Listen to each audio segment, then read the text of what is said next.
I am smiling. Rest in peace. For Senna! Hey guys, I'm Zeus and welcome to this ultimate guide for Lucian. With stats from the best pro and solo queue players, it contains in-game footage and information including the best builds, combos, tips, specific matchups and more to help you improve and dominate on the Rift. There are timestamps in the description if you want to skip to a specific section. Remember to save this video to a playlist or bookmark it so you can come back to it when it's convenient for you, since it's a pretty long video.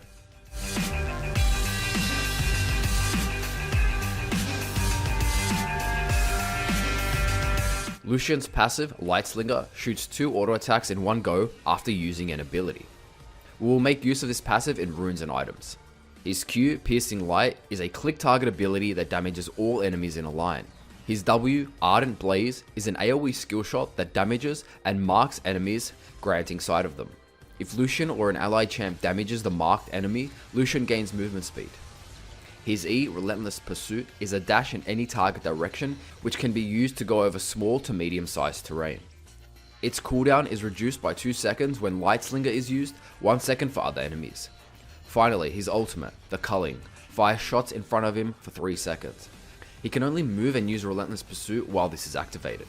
It can be interrupted by any CC, which also prevents the use of autos. I'll cover plenty of info on each ability throughout this guide, especially in the runes, items, combos, and the strategy and tips section. For leveling abilities, you want to max Q first, as this will be your main consistent damaging spell. Max E second, since the reduced CD and mana will help you become a highly mobile ADC. Your W is max last, as it only scales with AP and you'll be using it mostly from the movement speed utility it provides. Your ult should always be maxed when you can. I want to mention that it was best to put 1 point in W early, since it dealt the same damage as Q and provided movement speed to go for the early level 2 all in. But since the increase in mana nerf early in Season 9, be cautious using it, as you may go early. It's still great to get W level 1, but you really need to proc your double passive auto to get the most out of your mana. If you really want, you can still get Q at level 1 since it costs 20 less mana. There is currently only one optimal rune taken by the best solo queue and pro players, Press the Attack. After autoing an enemy 3 times, they become vulnerable, increasing your damage from all sources for 6 seconds.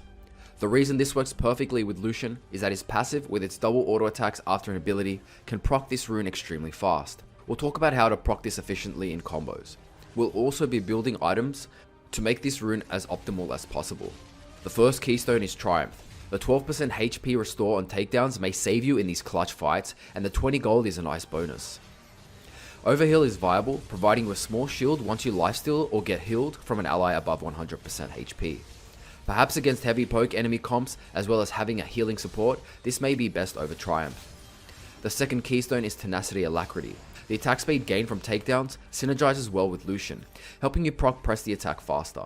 Legend Bloodline is viable if staying healthy is your priority against some heavy poke comps. Alacrity is still best in most situations if you're unsure. Final keystone from Precision is Coup de Grace. Lucian will deal 7% more damage to enemies below 40% HP and gain some extra AD on takedowns for 10 seconds. This rune really promotes Lucian's playstyle as the aggressive AD that can clean up fights with his amazing kit that allows him to stick to enemies. Cutdown may seem viable, but I'll explain in items why it isn't necessary, as he already has the potential to shred tanks. For the second path, the most common and optimal path is Sorcery. Mana Flow Band is the first keystone. Hitting enemies with Q or W in lane will help you stack some permanent mana, and you'll gain that 1% missing mana regen after you've stacked 250 mana.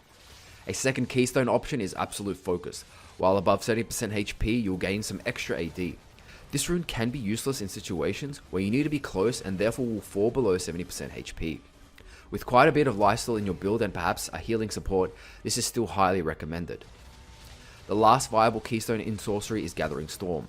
It scales extremely well, especially at the 30 minute and 40 minute mark, where you'll gain 29 and 48 AD respectively. Any of these can be picked. The most common and optimal start for Lucian is Doran's Blade and a HP pot. HP, AD, and sustain will help him get through early laning phase. Doran's Shield can be useful against some heavy poke lanes, especially if you don't have a healing or tanky support. The reduced damage and HP regen should keep you safe until your first buy. The first major buy that is optimal for Lucian, especially with Press the Attack, is Blade of the Ruined King. The attack speed, AD and lifesteal synergizes perfectly with his kit, as well as the active, which steals 25% movement speed. With a full combo, you'll be able to stick to a target, burst squishies, and even chunk tanky champs. The build path works well for early laning, specifically the lifesteal from Septic Vamp, or even the Bilgewater Cutlass Slow to help with ganks and even in those 2v2 fights. The second item is usually to complete your second tier boots, and Berserker Greaves works best in 80% of situations. Ninja Tabies is best when there are 3 or more AD threats, helping reduce AD and auto attack damage. Merc Treads as the final option for second tier boots, very useful against heavy MR or CC stacked teams. The second major buy is Black Cleaver, a very important item for this build that synergizes extremely well not only with Bork, but with Press the Attack. With Press the Attack and Black Cleaver fully stacked, you'll shred tanks in extended fights. That's it for the core build. The next items are mostly situational, and the order usually depends on how much gold you have, as well as the enemy team comp. If you're ahead and have the gold, an IE or an Essence Reaver is a great purchase. The AD Power Spike and the beginning of your crit build will guarantee you pop any squishies that get too close. You can really 1v1 most opponents at this point, so go aggressive when you can. A Rapid Fire Cannon is probably the second best Zeal item for Lucian, specifically the long range auto he gains from the passive. You can use your double auto passive from this long range. If there are major threats that can 1v1 you, a Phantom Dancer will be optimal. It will reduce the damage from the enemy that you last attacked. Final Zeal item option is Static. It has 10% more attack speed than the previous 2 Zeal items, as well as the Shiv passive, which hits up to 5 enemies. It's still viable, perhaps if you don't need the range from Rapid Fire Cannon and there aren't threats to require a Phantom Dancer. If you aren't as fed, you can always purchase your Zeal item first and then follow up with the IE or Essence Reaver. Now that we've covered the main optimal build for most circumstances, let's go over situational items that can be bought at any time as well as your final item.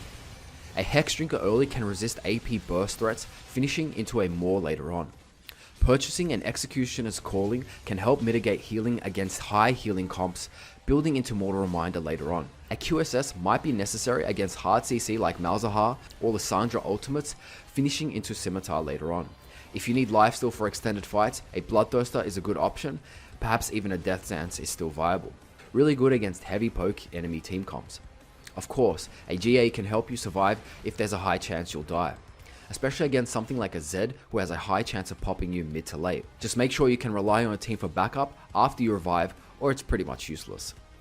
I would rarely recommend Lord Dominic's since you have already plenty of shredding with Bork, Black Cleaver and Press the Attack, but if the enemy is heavily stacking armor, it's viable, especially for the price. If you really have the gold for it and you don't have that much threat and you want to be the main carry, you can buy an IE or an Essence Reaver depending on what you have, which will cap your crit at 75%. An honorable mention for those games you're extremely fed and want to have fun. Spear of Sojin. The stats and the passive, which grants 50% attack speed and refunds your non-ultimate abilities after you've ulted, will make for some sick, high-paced team fights. Lucian's E is an auto attack reset. Auto attack, E, then auto attack. 3 autos in less than a second, instantly proccing Press the Attack. Optimal trade combo pre-6. Auto attack, E, auto attack, Q, auto attack, W, auto attack. This combo assumes you can get close to start off with an auto attack first. You can swap W with Q, but keep in mind you may want to use the W for movement speed to continue to stick to your target after you finish your combo with auto attacks. And of course, the main trade optimal combo pre-6 using your E as the gap closer. E auto attack, W auto attack, Q auto attack. Not only can you use your dash to gap close, but try to time it to also dodge an ability from the enemy and then use it to gap close. Of course, if you have a chance of killing them, continue with auto attacks and wait for your other abilities to come up. Full optimal combo after 6. Auto attack, E, auto attack, Q, auto attack, W, auto attack, then ult. This is the same combo pre-6, but using your ult to finish them off. If you land W, you'll constantly proc the movement speed from the W buff to help you stick to targets running away. Long range Q snipe. E, then Q a minion or a close enemy, aiming for the enemy behind them. Using the extended range from Q, you can finish off enemies outside your initial Q range and snipe them, and most of them will not be able to react. This may take a little bit of practice, and you'll definitely be using the Q to snipe them through minion waves in lane, so eventually you'll become confident and you can pull these off consistently. W animation cancel with E. W, then instantly E. This will cancel the W animation. This can be useful in some situations, but you will lose a proc from your double auto passive. This is best used for chasing. The important aspects of his kit to keep in mind when going for combos is abusing your double auto passive after an ability. The Q for damage after press the attack has procced, or if there are more enemies in the line of fire for the AoE damage.